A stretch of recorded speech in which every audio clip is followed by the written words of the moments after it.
تو شاید احسن اقبال صاحب کو کسی نے کان میں یہ بتا دیا کہ تھوڑا ڈیلے کرو گے تو ہو سکتا ہے غصہ کم ہو جائے. یہ میں ان کو بتا رہا ہوں، بھاگنے کا موقع نہیں ہے. جدھر بھی جائیں گے آپ کو ایک ہی سوال کا جواب دینا پڑے گا کہ ایبسولوٹلی ناٹ کہنے والوں کو تو اتار دیا گیا. آپ کیا کہہ کے آئے ہیں جو آپ پر ملا ہے؟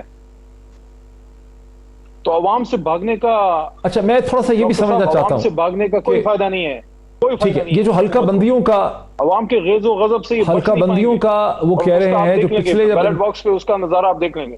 میں چونکہ آپ پارلیمنٹیرین ہیں، آپ چونکہ پارلیمنٹیرین ہیں خان صاحب، آپ نے الیکشن لڑا ہے، جن حلقہ بندیوں کی طرف احسن اقبال اشارہ کر رہے ہیں، حلقہ بندیاں تو سینسس ہوا تھا 2018 کے انتخابات سے پہلے، اس کے بعد فریش سینسس تو اس طرح سے ہوا نہیں ہے، تو حلقہ بندیاں تو ہو گئی تھیں، جو حلقہ بندیاں پروویژنل تھیں ان کو افیکٹ دے دیا گیا تھا.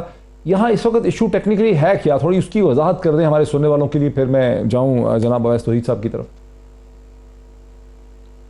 ہمیں ٹیکنیکلی تو ایک ایشو ہے اور وہ ہے پولیٹیکل، اور وہ اس وقت جو ہے وارہ نہیں کھاتا نا، ان کو عوام کے پاس جانا وارہ نہیں کھاتا، کیونکہ یا غیر سے مانگے تانگے کا اقتدار لیں گے یا عوام کو آپ جو ہے سامنا کریں گے. عوام کا سامنا کرنے کے لیے آپ کو اپنی ضمیر کی آواز پہ لبیک کرنا چاہیے. ضمیر کی آواز پہ لبیک ہی کیا نہیں سکے. ایک رجیم چینج کی سازش ہوئی پاکستان کی حکومت اور ریاست کے خلاف، اور اس میں جانتے ہوئے یا نہ جانتے ہوئے انہوں نے اپنا حصہ ڈالا ہے، لیکن انشاءاللہ قوم جو ہے وہ جواب دے دے گی، ان کو جواب دے گی. ایک ہی راستہ ہے، آئیں بائیں شائیں نہ کریں، الیکشن کا اعلان کریں. بیلٹ باکس کی آپ بڑا ووٹ کو عزت دینے کی بات کرتے تھے، احسن اقبال صاحب کی جماعت آئیں، ووٹ کو عزت دیتے ہیں، عوام سے فیصلہ کرا لیتے ہیں. ٹھیک ہے. اچھا اویس توحید صاحب، میں آپ کی طرف آتا ہوں. ابھی تک میرے خیال رانا صاحب نے مجھے جوائن نہیں کیا، رانا تنویر حسین صاحب نے.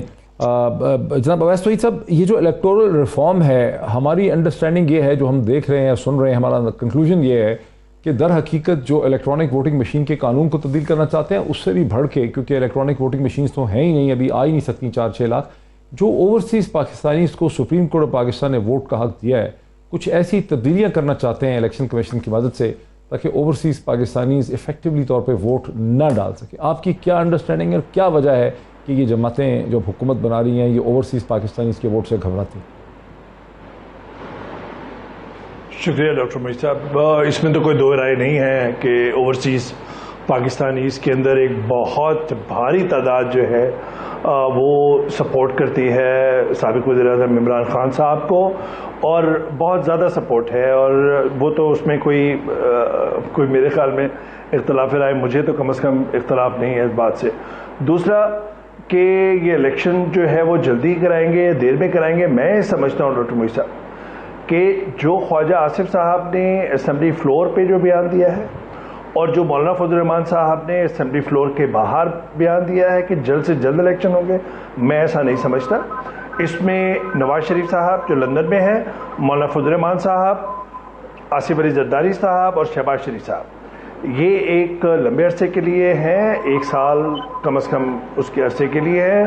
نون لیگ اور شہباز شریف صاحب چاہتے ہیں کہ نومبر کے اندر آرمی چیف کی جو سربراہی کی تعیناتی ہے وہ ان کی حکومت میں ہو، اور جو انہوں نے ووٹ کو عزت دو یا سویلین سپریمیسی یا پھر گجرانوالہ میں جو حاضر سروس جرنیلوں کو جو الزام لگائے تھے اس کا ازالہ ہو سکے، اور ایک مفاہمت کا ایک راہ ہموار ہو سکے اسٹیبلشمنٹ کے ساتھ.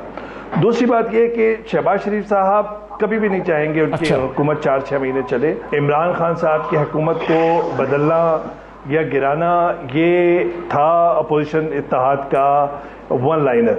ان کو اسپیس ملی اکتوبر کے اندر جب عمران خان صاحب کے اسٹیبلشمنٹ کے ساتھ انہوں نے دیکھا کہ ایک اسپیس ہے، خلیج ہے، ISI کی سربراہی کی تعیناتی کا جو قضیہ تھا یا تنازع تھا، ایک وہ بات تھی. اس سے پہلے کئی معاملات تھے، اس بحث میں نہیں جاتے. لیکن مجھے یہ لگتا ہے ڈاکٹر صاحب کہ اس وقت یہ بھاری بھرکم جو کابینہ ہے اس کی وجہ مجھے تو نظر نہیں آتی، اور نہ یہ 4-6 مہینے کے لیے 39 لوگوں کی کابینہ میرے خیال میں بنانی چاہیے تھی، نہ بننی چاہیے تھی. اس کے اندر کچھ بہت اچھے لوگ ہیں اور اس میں کوئی دو رائے نہیں ہے. لیکن دیکھیے جو شہباز شریف صاحب کے ساتھ مسئلہ ہے، ایک تو یہ کہ کابینہ سب سے پہلے میرے خیال میں ایک بڑا اہم فیصلہ کرنا ہے اس کو کہ جو نیشنل سیکیورٹی کمیٹی کی پارلیمانی کمیٹی کی جو میٹنگ ہے وہ کال کریں گے، جس میں حساس اداروں کے سربراہان آئیں گے. اور یہ بات میں آپ کو پتہ ہے کہ میں بہت ہی سنبھل کے بات کر رہا ہوتا ہوں، لیکن یہ بات میں ذمہ دار ذرائع کے بات کر رہا ہوں کہ یہ سازش کا نہ پہلے ذکر تھا نیشنل سیکیورٹی کمیٹی کی میٹنگ کے اندر، نہ آئندہ ہوگا. اور لکھ کے جو ذمہ دار حلقوں نے جو نوٹس دیے ہیں اس کے اندر بھی نہیں ہے. جہاں تک سازش کا لفظ نہیں تھا سر، وہاں بلیٹرنٹ انٹرفیرنس لکھا ہوا ہے. وہاں کہا گیا کہ یہ بلیٹرنٹ انٹرفیرنس ہے، بالکل ان ایکسیپٹیبل ہے، بلیٹرنٹ انٹرفیرنس ہے، اس کے اوپر ڈیمارشے جو ہے. ڈاکٹر صاحب بالکل آپ صحیح کہہ رہے ہیں. میں یہ کہہ رہا ہوں کہ اس کے اندر بڑا مشکل ہوگا کہ اس بیانیے کو وہ لوگوں کے اٹریکٹ کر رہے ہیں. خان صاحب کی ایک کیرزمیٹک پرسنالٹی ہے، ایک مقناطیسیت ہے، میسو ریلیز کر رہے ہیں، میٹنگز کر رہے ہیں، لیکن خان صاحب زیر زمین یا لیٹنٹ یا انڈر لائن ایک ٹینشن چل رہی ہے عدلیہ سے اور اسٹیبلشمنٹ سے، اور وہ کہیں تصادم کی راستہ اختیار نہ کرے. وہاں پہ خان صاحب کو آگے کس طرح چلانا ہے، کیونکہ ماضی میں انہوں نے اسٹیبلشمنٹ کے ساتھ بہت اچھا ورکنگ ریلیشن شپ رکھا ہے، انپریسیڈنٹڈ ان کی انڈرسٹینڈنگ رہی ہے. تو آگے چل کے صرف یہ کہنا کہ نہیں ہم اداروں کو کچھ نہیں کہہ رہے، نہیں. جب آپ یہ کہہ رہے ہیں کہ جی ادارہ جو ہے اس نے ہمیں اپروچ کیا تھا، ایک فارمولا دیا تھا، جبکہ ہمارے ذرائع کہتے ہیں کہ پرویز خٹک صاحب اسٹیبلشمنٹ کے پاس گئے تھے اور خود D G S P R جو ہیں انہوں نے اس بات کی تصدیق کی. تو یہ بات ظاہری بات ہے کہ اس میں تضاد کرنا، آگے ایک ٹینشن آئے گی، رفٹ آئے گی. خود چیف جسٹس سپریم کورٹ علی محمد خان صاحب دیکھیں کہ خان صاحب علی محمد خان صاحب باقی چیزیں تو الگ سے ہیں، باقی چیزیں تو اور ہیں، لیکن اویس توحید صاحب کا انالیسس یہ ہے کہ اتنی بڑی جو کیبنٹ بن گئی ہے 37 ممبران کی، جس میں ساری جماعتیں آ گئی ہیں، یہ کوئی 3 مہینے کے لیے نہیں بنی ہے. یہ کہنے کی بات ہے، اور یہاں پر اب شہباز شریف صاحب کم از کم 1 سال سوا سال جو ہے وہ بیٹھنا چاہیں گے. It also make sense. Shahbaz Sharif صاحب 70 برس کے ہونے کو آ گئے ہیں، اور وہ پہلی دفعہ پرائم منسٹر بنے ہیں. بہت دیر سے 20 سال سے بننا چاہتے تھے پرائم منسٹر، تو پہلی دفعہ پرائم منسٹر بنے. اب وہ ظاہر ہے کیوں جانا چاہیں گے، اور زرداری صاحب کو جو سیٹیں مل گئی ہیں 12 ٹوٹل وہاں پر، وہ بھی کیوں چھوڑنا چاہیں گے اپنی 11-12 سیٹیں؟ نہیں دیکھیں، یہ تو کسی کی خواہش پہ تو ملک نہیں بن سکتا نا کہ شہباز صاحب کی خواہش ان کو وزیر اعظم بنا دیا جائے تو اب ان کو موقع ملے اور وہ یہ سوچ رہے ہوں کہ میاں صاحب جب واپس آئیں گے اور اگر کوئی حالات ایسے بنتے ہیں تو میاں صاحب کی، نواز شریف صاحب کی موجودگی میں شہباز صاحب کا پی ایم شپ پہ بیٹھنا وہ ویسے ہی ان کے لیے پریکٹیکل نہیں ہوگا، یا وہ اپنے آپ کو اس طرح سے اس کے لیے اہل نہیں سمجھتے، تو وہ اب چاہتے ہیں کہ پورا ٹائم لیں. یہ تو ان کی خواہش ہو سکتی ہے. تو خواہشیں تو انسان کی بے شمار ہوتی ہیں. خواہشیں تو ان کی یہ بھی ہیں کہ لوگ ان کو ایماندار سمجھیں، خواہشیں ان کی یہ بھی ہیں کہ لوگ سمجھیں کہ یہ جینوئن مینڈیٹ سے اور عوام کی طاقت سے ہیں. خواہش ان کی یہ بھی ہے کہ کوئی ان کو یہ نہ کہے کہ رجیم چینج کی سازش کے ذریعے جو ہے یہ رجیم امپورٹڈ گورنمنٹ بٹھائی گئی ہے. یہ تو بہت سی خواہشیں ہو سکتی ہیں، لیکن ایک خواہش تو اللہ کی بھی ہے نا، جو عوام کے دلوں سے وہ پھر وہ رائج ہوتی ہے، جمہور کا جو فیصلہ ہوتا ہے. آپ کیا سمجھتے ہیں ڈاکٹر محیط پیرزادہ صاحب، یہ کراچی میں جو لاکھوں لوگ نکلے ہیں، پشاور میں نکلے ہیں اور ابھی لاہور میں نکلنے والے ہیں، ہم بوجھ نہیں رکھتے؟ یہ جو کروڑوں لوگ عمران خان صاحب کے پیچھے کھڑے ہیں، کیوں کھڑے ہیں؟ یہ اس وجہ سے کھڑے ہیں کہ ان کے عمران خان صاحب کی شخصیت سے بہت محبت ہے، کوئی ان کے سیر میں گرفتار ہے؟ نہیں، وہ سٹینڈ لے لیا ہے عمران خان صاحب نے ملک پہ. سٹینڈ یہ لیا ہے کہ میرے اسلام آباد کے پاکستان کے فیصلے اسلام آباد میں ہوں گے، کوئی مجھے باہر سے تڑی نہیں لگائے گا. اب یہ 2 لائنز کھنچ گئی ہیں، ایک لائن کھنچ گئی ہے، جو ہے 2 طرف لوگ جمع ہو گئے ہیں. ایک طرف وہ لوگ ہیں جو سمجھتے ہیں کہ پاکستان کے فیصلے ہم خود خود لیے، اپنے ملک کی سالمیت کے لیے، استحکام کے لیے ہم نے اپنی ساورنٹی جو ہے وہ گروی نہیں رکھنی. کچھ لوگ ایسے کہتے ہیں نہیں سر ہم ابھی تھوڑے کمزور ہیں، we are beggars, we are not choosers. So doctor Muhit Pirzada صاحب، پاکستانی قوم نے تو فیصلہ کر لیا ہے کہ وہ کمزور ضرور ہوں گے لیکن وہ بیکاری نہیں ہے. انہوں نے اپنی غیرت، اپنی حمیت جو ہے وہ گروی نہیں رکھی.